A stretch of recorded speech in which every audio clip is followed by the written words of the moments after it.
नमस्कार। जब भी हम एसिडिटी के बारे में बात करते हैं तो ये याद रखना जरूरी है, पेट में एसिडिटी होना ये बहुत ही नेचुरल प्रोसेस है, आम बात है। लेकिन हाँ, अगर एसिडिटी बढ़ जाए, ज्यादा हो जाए तो ये पेट में अल्सर का कारण बन सकती है। इसीलिए एसिडिटी को नियंत्रित रखने के लिए हमें कुछ एक्टिव स्टेप्स उठाना बहुत जरूरी है। आज मैं आपको कुछ योग आसन के माध्यम से एसिडिटी से प्राकृतिक तरीके से कैसे मैनेज किया जाए ये बताएंगे। पहला आसन है योगेंद्र योग मुद्रा। ये आपके असेंडिंग और डिसेंडिंग कोलॉन को उत्तेजित करता है और इसे अच्छा दबाव देता है, तो इससे कब्ज की समस्या दूर हो जाती है जो एसिडिटी का कारण है। तो अब योग मुद्रा कैसे करें ये समझ ले। पद्मासन या सुखासन में बैठे, हाथों को पीठ के पीछे रखें, दाहिने हाथ से बाएं रिस्ट को पकड़े, एक स्थिर पॉइंट पर ध्यान केंद्रित करें, श्वास नॉर्मल रहे। पहले श्वास लंबा अंदर ले और फिर श्वास को छोड़ते हुए आगे झुके और सर को जमीन पर रखें। इस स्थिति बनाए रखें और वहां 6 सेकंड तक रुके रहे। अब श्वास अंदर लेते हुए धीरे धीरे पीठ को उठाए, सीधे हो जाए और फिर सांस छोड़े और रिलैक्स हो जाए। इसी योग मुद्रा का दूसरा प्रकार है कि हम सर को घुटने पर लगाएंगे, तो इसीलिए पहले सांस अंदर ले और फिर सांस को छोड़ते हुए दाहिनी ओर मुड़े और सर को घुटने पर टच करें। इस स्थिति को बनाए रखें, 6 सेकंड तक वहां रुके रहें, फिर 3 सेकंड के लिए सांस अंदर लेते हुए अपनी पूर्व स्थिति में आ जाए। अब दूसरी तरफ टर्न मारें, दूसरी तरफ, और उसी तरफ वहां भी यही प्रक्रिया करें। ब्रीदिंग रिदम का एक रेशियो है कि अगर आपने 3 सेकंड सांस छोड़ा है तो 6 सेकंड रुकना, 3 सेकंड सांस अंदर लिया हो 6 सेकंड तक रोकना। ये 3-6-3 का रेशियो जरूरी।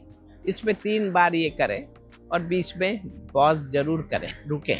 इसी योग मुद्रा को स्टैटिक करना है, वो उसका वेरिएशन है। तो यहाँ आप जब सामने जाते हैं, सिर को जमीन पर रोकते हैं, तो वहाँ आप धीरे धीरे 30 सेकंड्स तक रुकिए और फिर वो भी आपके लिए आसान लगता हो तो फिर 1 मिनट से 2 मिनट तक रुकिए।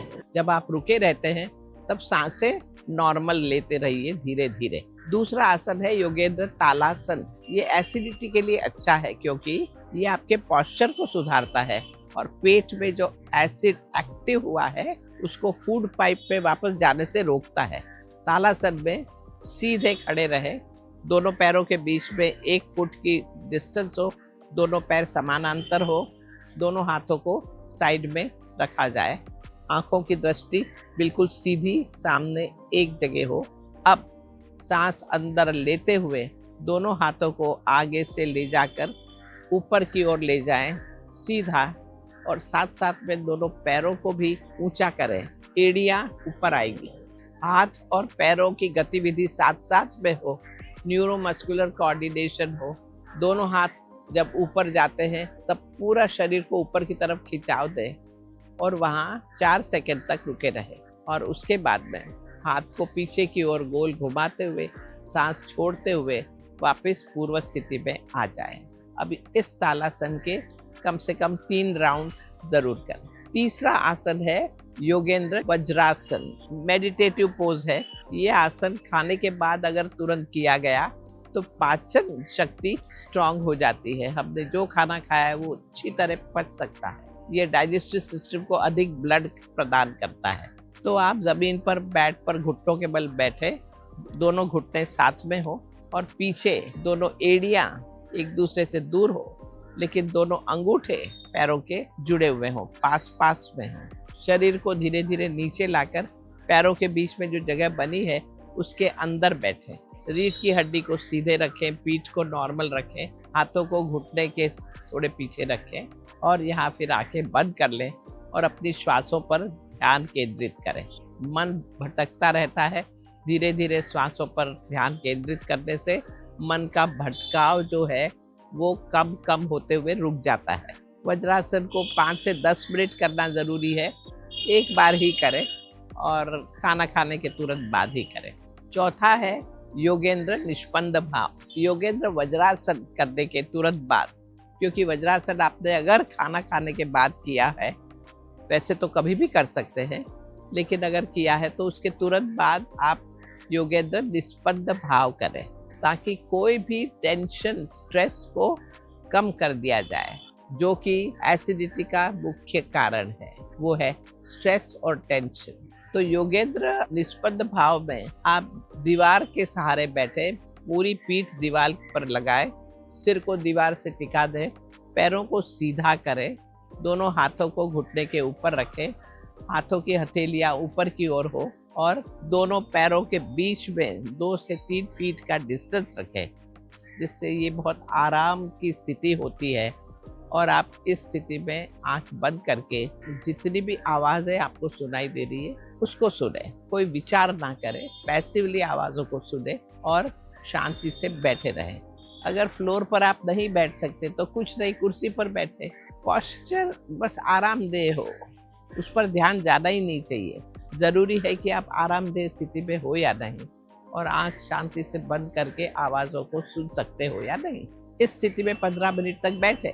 मन तो भटकता रहेगा, अगर भटक जाता है तो फिर उसे पास में लाए, मन को एक लंबी सांस लेकर, और फिर आवाज़ों पे मन को केंद्रित करें। अब 15 मिनट तक निष्पन्द भाव करने के बाद दोनों हाथों को कप की तरह कर कर आंखों पर लाएं और अंदर अंधेरा जैसा हो जाएगा आंखों के अंदर। आंखों की पलकें झपकाएं 10-12 बार, और ये करने के बाद धीरे से आंखें खोलें। आप काफ़ी रिलैक्स, टेंशन फ्री महसूस करेंगे। इन योगिक अभ्यासों के अलावा अगर आपको एसिडिटी है तो गर्म पानी में थोड़ा नींबू और नमक डालकर पीते रहें। नारियल पानी, सब्जा या तुलसी के बीज, इन सब चीज़ों को पानी में डालकर पीने से एसिडिटी से काफ़ी राहत मिलती है। याद रखें, खट्टे खट्टे फलों को ना लें, उसकी जगह तरबूज है, पपीता है, केला है, चीकू है, ऐसे फलों को चुनें। फर्मेंटेटेड फूड से बचें, चाय, कॉफ़ी और शराब से बचें, क्योंकि ये पेट में एसिड को काफ़ी बढ़ा देते हैं। हल्के और ढीले ढीले कपड़े पहनने से भी काफ़ी आराम मिलेगा। इसके अलावा हर घंटे थोड़ा चलना, इसकी आदत डालें। खाना खाने के बाद भी कम से कम 100 कदम तो चलना बहुत ज़रूरी ही है। उसके बाद वज्रासन में बैठें। जब आपके एसिडिटी के लक्षण शांत हो जाए तो फिर जरा सोचें, पता करें कि आपको ये एसिडिटी हुई क्यों, किस वजह से आपको ये एसिडिटी हो रही है, और फिर भविष्य में इन फैक्टर्स से बचने के लिए जागरूकता बनाए रखें। इस प्रकार आप अपनी एसिडिटी को दूर कर सकते हैं, अपने शरीर के प्रति अधिक जागरूक हो सकते हैं और अपने स्वास्थ्य की जिम्मेदारी उठा सकते हैं। शुभमस्तु। नमस्कार।